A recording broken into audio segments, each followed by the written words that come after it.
Red seedless grapes only $3.99 per pound. Fresh Purdue chicken drumsticks half price $1.79 per pound. Select varieties of Yoplait yogurt 6-ounce tubs only $1.09. Scott Extra Soft toilet tissue 4 rolls only $3.29. Tide 2X laundry detergent 92-ounce bottle hot price $19.99. Save $7.06. All stores open Monday through Saturday 7 a.m. until 10 p.m. and Sunday 9 a.m. to 7 p.m. for your shopping convenience. You can count on us. Live from Bermuda Broadcasting, this is ZBM TV9 News. You're watching Bermuda Broadcasting News. It's Thursday, May the 10th. I'm Diane Brewer, and thank you for joining us tonight.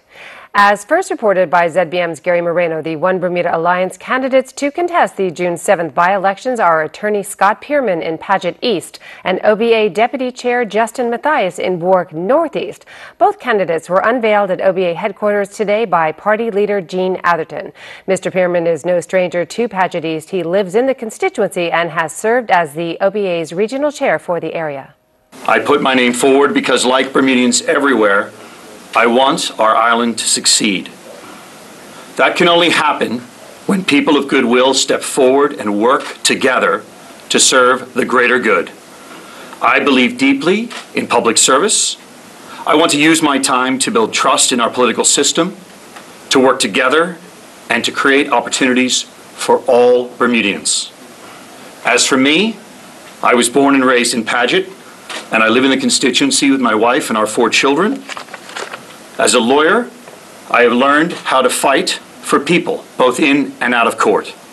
I have served charities supporting the elderly, the infirm, and the needy, including my responsibilities for many years as director of the Family Center. In each of these roles, I have gained some understanding of the struggles faced by many Bermudian families. I believe we must do all we can to make Bermuda work better for those most in need. That is where my vision for this island begins.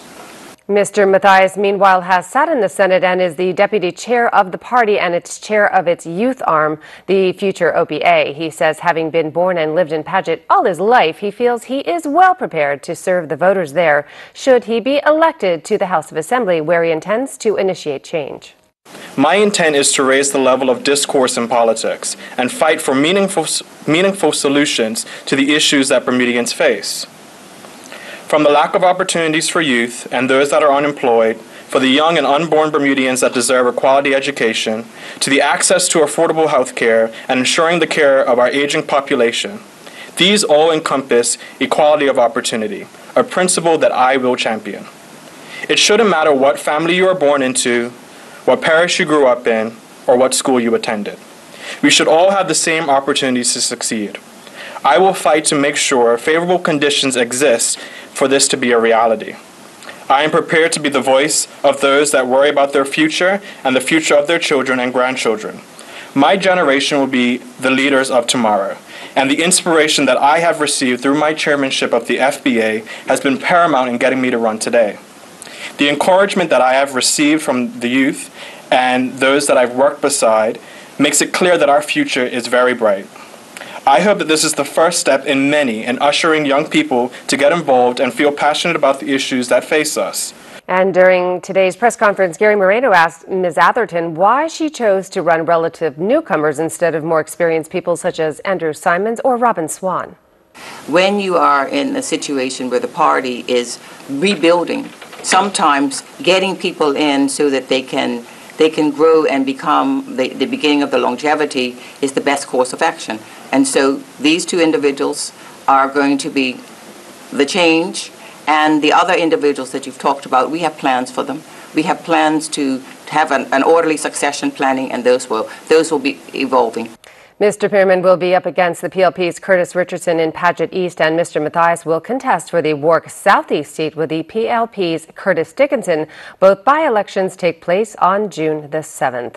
We'll have more for you after this short break, including all the latest weather news. Stay with us. The Marketplace Food Court is you and your family's one-stop shop. Start your day at the Breakfast Bar with omelets made to order and traditional Bermuda codfish breakfast. The chefs will cook lunch and dinner to your liking, along with the salad bar, sandwich bar, sushi bar, and fruit bar, the Marketplace Food Court is your kitchen away from home. Every day is hassle-free with nutritious meals from the Marketplace Food Court. Visit us 7 days a week. Homemade cooking, quality service, all at prices you can count on. Bermuda. You want it. You need it. You asked for it. Backed by popular demand. One Communications presents Razor Returns. It was an awesome present! Oh, big fan. It was an awesome show. Amazing. What an incredible show. I never expected it. It's amazing. It's amazing. May 11th, 12th, and 13th. Featuring a special Mother's Day show. A special Mother's Day show that will mesmerize your mind. It's mind-blowing. I can't figure out how any of that happened. I don't want to know. I don't know. My mind's blown. Razor Returns. May 11th, 12th, and 13th. Tickets sold at Audiovisual Hamilton and Somerset, Fairmont Southampton, and online at ptix.bs. Sponsored in part by Exclusive Events, the Sarah's Family of Service Stations, Photogenic Photography, Fairmont Southampton Hotel, and Exclusive Flowers. Tickets are disappearing fast, so get yours today. Welcome back. Well, Bermuda's children may be at a greater risk of developing psychological disorders than ever before. That's one of the key messages being propagated on Child Mental Health Awareness Day, when organizations around the world focus on the importance of caring for the mental health needs of the next generation. Earlier this week, hundreds of school students tackled the trigger issues of cyberbullying and online stalking during a digital citizenship conference. Many of the same concerns came up today when Gary Foster Skelton spoke to Dr. Carla Bean of the Mid-Atlantic Wellness Institute about this year's Awareness Day. This year's theme is Hope After Trauma. Can you tell us what that means? Well, in general, the definition of trauma, if we go back to antiquity, actually meant, the Greek word meant wound, right? So as time goes on, we recognize that wounds are not only necessarily physical, but can be psychological and emotional. However, the outcomes don't have to be negative outcomes. With proper intervention, there can be more positive outcomes, even with the population of those that do experience some level of trauma. How big a problem are child psychological disorders in Bermuda?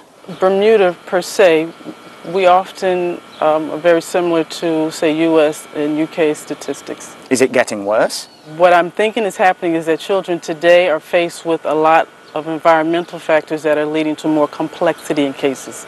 So we're not talking about more mental illness or being on the rise, but we're talking about the cases that we are seeing are more complex, which may be due to factors such as exposure to social media, whereas we've not had that previously. So things like cyberbullying, before we had access to social media, it was generally face-to-face in school type bullying, and so once you were home, you were free from it. Now we have children are always on their phones and tablets and Facebook and Twitter and Instagram, and so all of those are also avenues for being bullied. And so it's almost as if it's much more difficult to get away from it. We often use the word bullying when the same act would be called abuse if an adult was the victim or the perpetrator. Are we softening the reality of this issue? It's not so much the term, I think it's our recognition of the seriousness of what's happening. So regardless of what we call it, recognizing that bullying can be very serious and still have the same types of effects on a child and on their psyche that abuse can have. What are the signs that a child or a youth has been through trauma? You may see, for instance, children that are doing poorly in school. Academically, they're not able to perform because they're not able to concentrate. There's disruption in sleep during the night, so in the mornings they're not able to function as well or during the day as they would. You may see children that have been exposed to domestic violence, violence in the home, and so they either become very passive or they may themselves become aggressive and violent. How can we give hope to those who have experienced trauma? Education, knowing that there are resources available, knowing that there are places where they can come and get the help that they need, and that there is a group of people here that's willing to help. Turning to weather news after a lovely Thursday, what's the outlook for tomorrow? Here's the latest from AccuWeather headquarters. AccuWeather is presented by BF&M Insurance Group. We now go to AccuWeather headquarters. This AccuWeather forecast here on ZBM is brought to us by our friends at the BF&M Insurance Group, and we will have some showers tonight and tomorrow. We really do need a little more rain than we're going to see, most likely. Every week that we don't see a full inch of rain, we're falling a little more behind, and it looks more likely that we see well under an inch out of this. Now, it will be a wet time late tonight into tomorrow. We're going to begin with a visible satellite loop. You can see a band of showers and clouds well off to the east, but the main event and the front is still off to our west. You'll notice, though, there are gaps in the cloud cover tied to the front, so it's not a really robust rainmaker. In fact, the most widespread showers are now to our east, but we're going to keep an eye on this, and we do expect to see some showers roll in. The satellite estimate of where the showers have been show that we had a band across the area, but again, the real wind shift will come in soon. As you can see, sometimes fronts are really fragmented. You might have two true fronts roll through, or two boundaries in the atmosphere where the wind shifts. And number two is still to our west. That's going to gradually push in our direction, the upper level wind steering that in. Temperatures are still warm. We're still at 75 across the area. By the way, with the recent flow from the south and southeast, water temperatures have jumped. Now up to 76 degrees, 75.9. So it's about a degree or two jump from earlier in the week. Humidity is still high, and on the inside, waves are still fairly small, but on the outside, waves are growing a little bit, 4 to 6 footers now. So we'll have breezy weather and the continuation of a shower or two in the forecast tonight, 71, your warm low. There is a small craft warning in effect from late Friday morning through Friday afternoon into the early evening hours, and then we will see a reduction in the wave height and better boating weather once again. So high tide was just at 5:42, low tide 11:56. So the tide's going to be going out all evening, comes back in 6:04 tomorrow morning, and then it goes back out around midday tomorrow, 12:13 low tide. So tomorrow, here is our true front. Scattered thunderstorms and showers, breezy, still warm, 76. But again, it might be best that we actually hope for some decent rain out of this, because the showers are going to be scattered, thunderstorms will be scattered, and beyond that, there will be a return to dry weather once again. So the wind still from the south. Here comes the front, and again, with that front pushing in, we'll eventually see those winds shift, and then tomorrow late in the day, we'll exchange the south wind to more of a northwest wind that will begin the rapid process of drying back out for the weekend. So it'll be a nice weekend for us. Fairly decent weather up and down the east coast of the U.S. into eastern Canada. London looks nice, 65, partly sunny there. Take you down to the Caribbean, scattered showers and storms in Jamaica. Barbados looks great. Trinidad a little bit damp at times. Our forecast, still wet, showers, maybe a thunderstorm on Friday. Dry weather returns. We don't get much cooler out there. We're going to send it back to you. AccuWeather was presented by BF&M Insurance Group.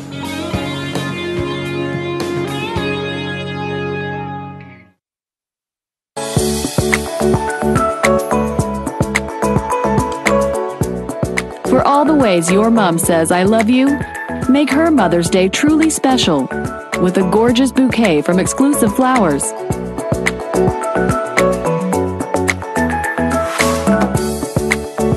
Visit us online or call to order that amazing arrangement she exclusively deserves.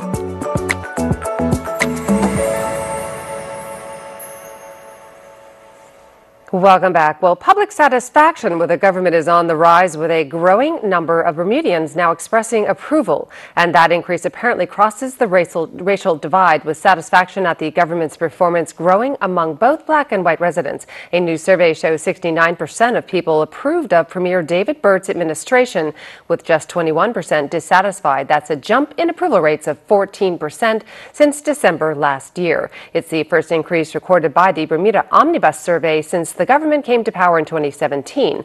Notably, both black and white residents express growing satisfaction with approval among white residents, now at 54%.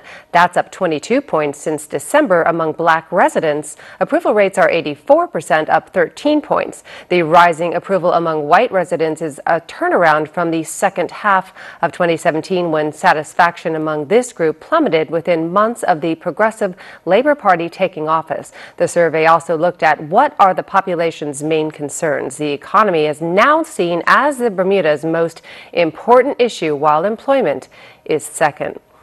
And sadly, Colin Selly, one of the key figures in the heyday of tourism in Bermuda, has died at the age of 90. Mr. Selly was also well known as a tennis player representing the island at international tournaments abroad and founding the Bermuda Lawn Tennis Association. Known as Mr. Tourism, Selly began his career in tourist promotion in the 1950s. He was the head of the Department of Tourism from 1975 to 1984. Mr. Selly was widely praised for his work championing the island as it sought to grow its tourist industry in the 50s and 60s, traveling the world to sell Bermuda's attractions. After his retirement in 1984, his skills in the industry were in wide demand as other destinations sought to learn the secrets of his success. An insurance firm, XL Catlin, and the Nature Conservancy have teamed up to put a market value on the services coastal wetlands provide. It's the first initiative of its kind and serves a dual purpose, helping companies offset their carbon footprint and providing funding for wetland conservation. The announcement came on the final day of the very first Ocean Risk Summit being held at the Fairmont, Southampton. Our Tony Waterman explains how it works and why it's needed. Hurricane Harvey. Torrential downpours, widespread flooding, emergency evacuations. Harvey was a natural disaster with a very human touch. So we have these extreme conditions happening again and again. At the same time, their impact is heavier, referring to the coastal areas, and this is happening especially in the areas where the natural infrastructure is destroyed. In the decades leading up to Hurricane Harvey, the Houston metropolitan area underwent rapid urbanization. This satellite image shows just how drastically the area went from lush green to concrete jungle. Some areas lost 70% of their wetlands, nature's sponge against the elements. Mangroves, for example, they can reduce wave height by 66% or more by just having 100 meters of mangroves. So they're very good at breaking down waves and reducing the amount of area that's flooded. Another study, for example, showed after Hurricane Sandy that salt marshes in Maryland and Delaware, if they had not been there, the loss from Hurricane Sandy would have been probably 30% higher. Besides water, wetlands also trap billions of tons of carbon from the atmosphere. This is known as blue carbon. XL Catlin and the Nature Conservancy are hoping to put a price tag on this blue carbon and sell it to companies looking to offset their carbon footprint. We manufacture risk solutions, but not products that emit carbon into the atmosphere. But because our employees travel and we have lights and electricity in our buildings, we do try to offset those emissions with terrestrial carbon credits, building forests. What the Nature Conservancy has developed is a product where we can offset those that carbon with credits, however, that also build resilience in coastal communities. For insurance and reinsurance firms like XL Catlin, the conservation and restoration of wetlands could also help the bottom line. Hurricane Harvey, after all, inflicted $125 billion in damage. The team expects it will take a few years before the blue carbon credits hit the market, and developing the methodology will come with its own unique set of challenges, like fairly valuing the credits and choosing the best sites to study. The human reaction can be the catastrophe or can be the solution. Tony Waterman for Bermuda Broadcasting News. Still to come, Earl Baisden will have all the latest sports news in just a few minutes. You can count on us. Fresh Driscoll strawberries, 1 pound package, $6.99. Fresh certified Angus beef top round steak, $6.99 per pound. Tostitos tortilla chips, 10-ounce bags, hot price at $4.99. Kellogg's Special K cereal, 12-ounce box, only $6.99. Select a size roll, Bounty paper towels, hot price, $2.49. All stores open Monday through Saturday, 7 a.m. until 10 p.m. and Sunday, 9 a.m. to 7 p.m. for your shopping convenience. You can count on us.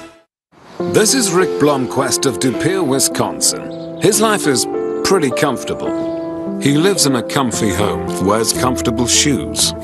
He even has a comfortable job. Rick Blomquist thought he had comfort all figured out. But then he laid on a Serta and realized his life was only just sorta I've been comfortable. living a lie. The new Certa iComfort Hybrid Mattress. Not just sorta comfortable, Certa comfortable. Feel the difference a good night's sleep can make. Exclusively available at Dreams, Bermuda's only mattress gallery. Are you looking to expand your customer base, increase sales, and be a part of the Island Community Events for 2018? Bermuda Broadcasting Company can make that happen. Be a part of World Cup 2018, Bermuda Day Half Marathon, Bermuda Heroes Weekend, Cup Match Classic, and Eastern Counties Cricket. Inquire about our new advertising opportunities, whether big or small. We will deliver. Come and see us at Fort Hill, Devonshire, or email us at sales@bbc.pm or send us a message on Facebook at Bermuda Broadcasting. Welcome back. As ever, Earl Basden has tonight's sports report. 7 goals were scored at the BAA field last evening as the Bermuda International Football Festival continued. West Ham United scored early in both halves to set the tone for a 5-1 win over the Bermuda League select. Evan Curry gave West Ham United the lead in the 15th minute. He would double that lead on the stroke of halftime with a creative build-up. 5 minutes into the second half, West Ham would go up 3-0 when Emmanuel Longello scored. 5 minutes later, it was 4-0 when Bernardo Rossa scored, and then Kyle McGinchey would make it 5-0 in the 80th minute. The Bermuda League select team would not be denied as Callan Mabry scored in the 90th minute. Only one goal came in the second match, and that was from Andre Silver, who scored for the Azores under-19 team in their 1-0 win over the Bermuda under-19 team.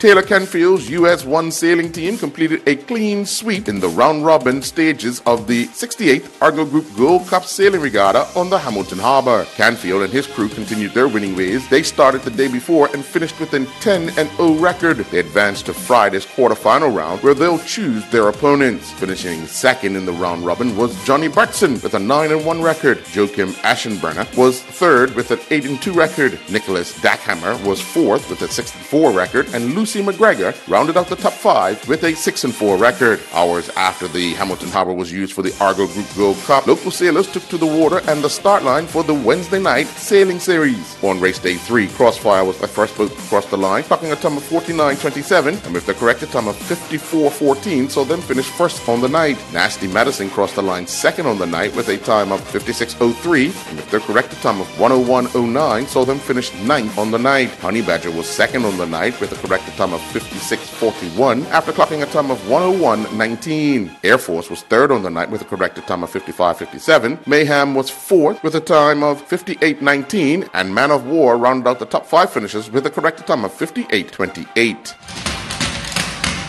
Bermuda's Flora Duffy's Road to Tokyo 2020 Olympic Games officially kicks off this weekend as the 2018 World Triathlon Series Yokohama event begins the 2-year Olympic qualification period for triathlon. In the third stop of the series, elites will battle it out in the second Olympic distance course of the season. As we all know, Flora Duffy won the first one right here in Bermuda. Both 2017 World Triathlon Series Yokohama race winners Duffy and Mario Mola are returning to claim their titles.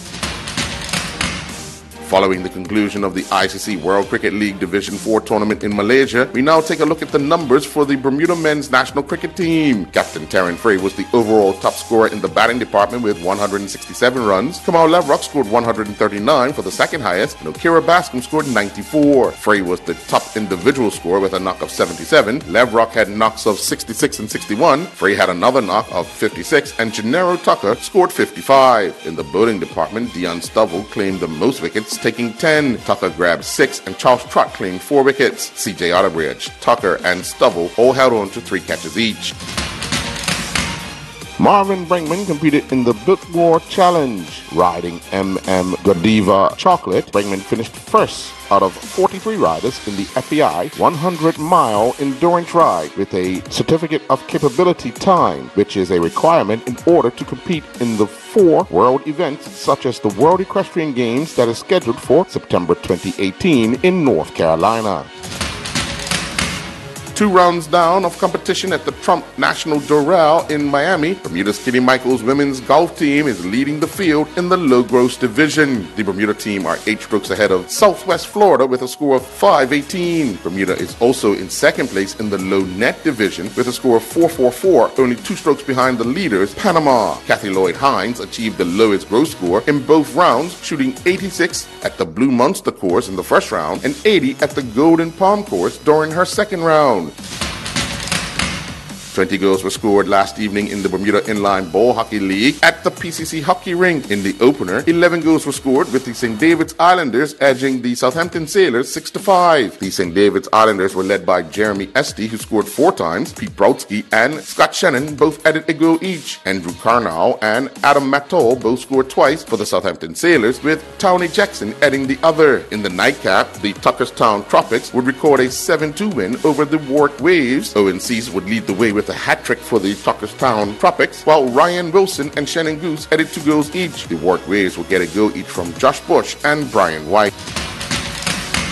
Shanae Smith represented Victoria Christian Center at the Dual Image Orthodontist Last Chance Invitational Track Meet. Smith won the women's varsity 100 meters, clocking a time of 12:79. Then she would win the 200-meter event in a time of 25:62. Gabriella Arnold and her Marian University teammates began taking part in the 2018 USA Cycling Collegiate Road Nationals. On race day 1, Arnold finished 42nd in the women's national road race, stopping the clock in a time of 2:59:58. I'm Earl Baisden with Bermuda Broadcasting Sports. Thanks, Earl. Well, one of the world's best-known portrait photographers is creating a new artwork composed entirely of images of Bermudians. Alistair Morrison has taken photographs of many of the world's most famous actors, sports personalities, and rock stars with his pictures on gallery walls across the globe. His new project will see him take 13 images of Bermudians, with the public getting to choose 2 of the subjects. Hal Davis reports. There aren't many photographers who can get more than 70 music legends to help out with a project.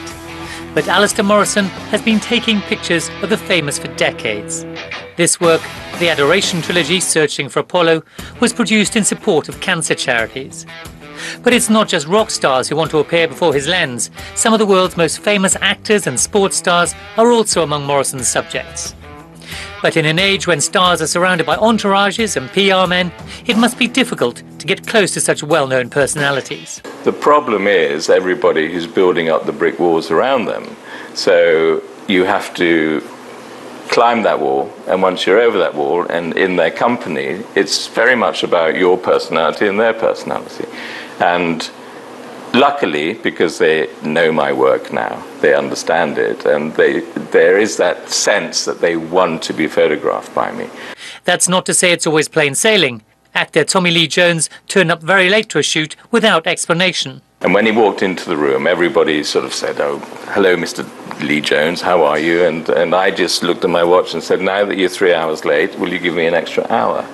And the publicist looked at me as if to say, "He's going to leave, he's not going to like that." But actually, by me standing up to him, he gave me a wonderful hour shoot. But right on the dot of the hour, he left the studio. He didn't even, I was halfway through shooting him. He didn't say goodbye to me, he said goodbye to everybody else. But he got to the door and he turned around and he winked at me. And that wink was almost like, well, you know my game and I know yours, and I appreciate the fact that you stood up to me. So. Now the man known for portraying the famous is turning his lens towards Bermuda, all part of an examination of his own past. Over the last few years, I've done what I call a legacy collection, and the legacy collection included quite a famous picture that I've done of called The Actor's Last Supper, which is based on the Leonardo da Vinci. And as part of the sequence that I'm doing, this Bermudian legacy is very much about my past, and therefore I felt that it was really lovely to be able to ask a number of Bermudians to be part of a legacy photograph. Morrison's links to the island are strong. His mother, seen here in a photograph by her son, lived in Bermuda when she was young, while his grandparents were also residents. Yeah, I do have a long-held history with Bermuda. My grandparents came here back in the 30s. My grandfather was on his way to New York. He stopped here, decided that Bermuda was much lovelier than New York, stayed here, worked at the post office. My grandmother came over from Ireland. She was a great golfer, and of course Bermuda is so much respected for their beautiful golf courses. And ultimately they got married and they had 4 children, one of whom was my mother. 13 Bermudians will now have the chance to follow in the footsteps of luminaries like Elton John and Helen Mirren. 11 of the subjects will be chosen by Morrison himself, but 2 will be nominated by the people of Bermuda, with Morrison asking for suggestions on his website. So, a rare chance for your own personal icon to get the same treatment as superstars like Tom Cruise. Howell Davis, Bermuda Broadcasting News. Very cool. Well, the finished artwork, Bermudian Legacy, will be displayed at the Hamilton Princess. And if you want to nominate your icon to be included, the website to visit is alistairmorrison.com/Bermudian-legacy. And you'll need to give a reason for your choice. The closing deadline is June the 15th. That's our newscast for tonight. I'm Diane Brewer. Thanks for sharing your Thursday evening with us, everyone. Good night.